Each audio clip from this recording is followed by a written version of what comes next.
Workplace bullying isn't just feedback, it's abuse. I used to love my job. When I first started, I was eager, full of ideas, and ready to prove myself. I stayed late, picked up extra projects, and genuinely believed my effort would speak for itself. But in an environment where power was currency, it didn't take long for me to realize effort wasn't enough. It started small. My manager would make jokes during meetings about me being too quiet or not having real leadership qualities. Everyone laughed, and I forced myself to laugh along too, even though inside I felt a crack forming. Then came the dismissals of my ideas. I'd suggest something, only for it to be ignored, until someone higher up repeated it, and suddenly it was brilliant. The more it happened, the more I shrank into myself. I felt like I was invisible, except for the moments I was singled out for criticism. A presentation I worked on for weeks was torn apart in front of the entire team, my manager smirking while pointing out every flaw, as if I hadn't poured my soul into it. I remember standing there, heat burning my face, wishing I could melt into the floor.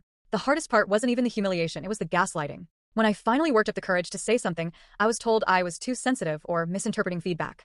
They framed it as me needing to toughen up, as though my pain was a personal weakness.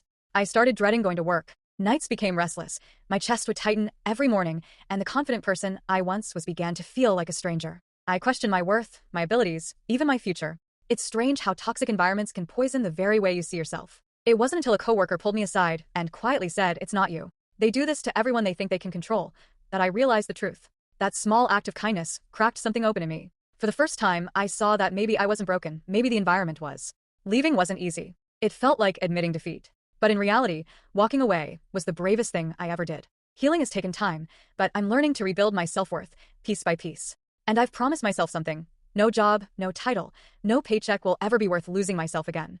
I got a new job at the opposing company of my previous job, the pay was better, and I got the chance to improve on myself. My best moments was when we went after the client they were already winning over. I was sent to on behalf of my recent company. I saw my previous colleagues, the faces they made when they saw that I was the one representing my company. In their head, they thought they'd already won. I was nervous but I used their weakness to ride over them like a champion. I won over the client, and many of their old clients too. My previous colleagues kept messaging me, telling me how it's unfair to do this to a place I once depended on for my paycheck. I blocked all of them. My therapist said the event gave me some of the confidence they took from me, and I have never been happier. Please subscribe to this YouTube channel to see more of our stories.